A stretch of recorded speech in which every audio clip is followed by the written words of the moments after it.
Hi, my name is Basia and I'm one of the yoga teachers here at Billabong Retreat.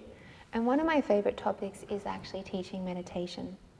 Meditation is what I found before I found yoga, and it has tremendously changed my life, and it keeps tremendously changing it for the better each and every year. Now, what I have found though is that it does that as we begin to practice it more regularly. And throughout my years, I have been able to really establish it as a practice that I do daily. Now, what I find teaching meditation is that that's actually the number one question I often get asked, is how do I establish a regular meditation practice? How do I stay disciplined, and how do I keep it as part of my everyday life? So I'm just going to give a few tips that I would give to that response. The number one tip I have is actually to find a technique that you love. Now this actually took me a while, and I journeyed around through exploring different techniques before I actually found a technique that I really like. Personally, that for me is self-inquiry, pure awareness meditation. But what I found teaching many of people that come to Billabong Retreat is that everybody is so uniquely different. And what works for one person might not work for the other person. So actually exploring various techniques and really giving them a shot to see which one do you naturally gravitate to? Which one do you actually enjoy doing? Which one does your mind stay mostly focused in? And that can also change and develop as you change and develop in your practice as well. But finding a practice that you naturally gravitate and you naturally like is like the number one tip. Because essentially, to really develop a meditation practice that sticks, you have to fall in love with meditation. You have to actually enjoy it. And so finding a technique that you do enjoy is like the number one recommendation. Now on our Meditation Essentials retreat, we do exactly that. We help you find a technique by exploring many different types. So hopefully by the end of that retreat, you would have found one that works for you. The second tip I have for establishing a practice is actually working out when and where you can always practice, and then making sure that you already know what's going to come up as an obstacle and taking those obstacles out. So we all, have had that thought of like, I really want to include this as a regular practice in my day-to-day. But have you followed that through in all the details that would contain in order for it to do so? What I mean by that is, okay, let's say you're wanting to establish a meditation practice. Firstly, are you ready to commit to even doing that without any obstacles coming in your way for the next 30 to 40 days? If you can, that's the number one thing I would say, especially if you're new to meditation. The second is actually find a time of day that you can set aside that you will dedicate for this as your meditation practice. So ideally, I would recommend the morning about 10 minutes. But of course, what you want to do in this part of the equation is work out a time that your brain does not fight you with. If already you set yourself a goal of like 20 minutes or half an hour, but you know deep down that some days you're just going to not have that time, or you're not going to want to do it for that long, then start smaller. Start with 5 minutes, start with 10 minutes, or even any number in between. It doesn't have to be a full rounded number. Now, once you've established amount of time, you've established the time of day, you ideally want to do it always after a particular activity that becomes kind of like your cue. Now, this is taken from the Habit book, which is a great book to read on how to establish habits.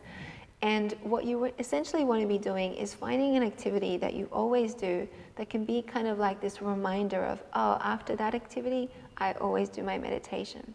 Such as maybe having a shower in the morning, brushing your teeth. And then every time you finish that activity, going into your spot where you're going to meditate and allowing yourself that time to meditate for whatever time you've decided. The next tip I have is, once you have established the time, the practice, and also the cue on when you're going to do it, is to actually set that space up in a really beautiful way that really honors this new ritual that you're actually creating and this new habit that you're building. So I often say, place a little meditation cushion, maybe in front of like a little bit of an altar or a table. That doesn't have to be anything woo-woo or spiritual. It just can be a few things that really remind you of why you are doing this practice in the first place. They've done studies that when we know our why, we are more motivated to do whatever it is that we need to do. So if you can, either write out your reason why that you want to establish a meditation practice, or of course, some pictures or images that motivate you to do so. That is something really beautiful that will add as a visual cue and a visual reminder to get on to that meditation cushion. There are other little extras, if you like the idea of ritual, is to maybe put a candle, some incense, even have maybe a little tea meditation at the start to really warm you into that space. Now, of course, this is very much saying that this is really applicable if you have a very kind of consistent life. One that you're always waking up in the same place and you're always going to work and coming at the same place. But I know everybody has such different lives. And myself personally, coming here and working on the hours that I'm at Billabong is very different to the hours when I'm at home. So knowing ahead of time your schedule and your ability to be able to mold and change that is really what the art of meditation, establishing a meditation practice, is all about. So once you've created that space, ideally know the times, then you basically look at what is ahead of you for the next 30 to 40 days.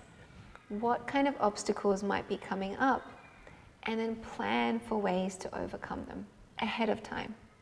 So if you know that you're a shift worker and the mornings won't work, can you assign a certain time? Can you find a cue in that time in the afternoon or another time that suits, that you could do the meditation practice then?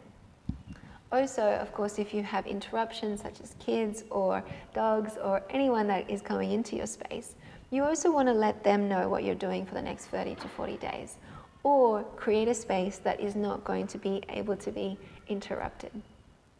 So those are my tips in establishing a meditation practice. In essence, find a technique that you love, then really commit to it for the next 30 days, establishing a time, a location, a place, and then also knowing what's going to come up so that you overcome that ahead of time. And as you practice that daily, what you'll find is that you'll oscillate. You'll go up and down in terms of sometimes your sits will be amazing and it'll be like, this is what meditation is about. And other times it won't be. Your mind will just be busy the whole way through. And that's okay.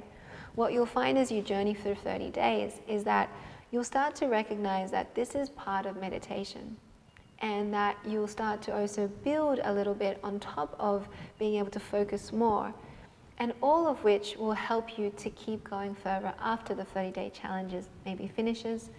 And then knowing that when you have a bad sit, that doesn't mean you didn't do something right. It just means that the nature of the mind was busy that day, and the next day might be changed. So I hope that helps in establishing a meditation practice. If you have any questions, let us know. You have been listening to a Billabong Retreat podcast, a place to find simple ideas for living happier and healthier lives based on ancient wisdoms and modern science. You can find out more at www.billabongretreat.com.au/blog. We hope you enjoyed, and we look forward to welcoming you again.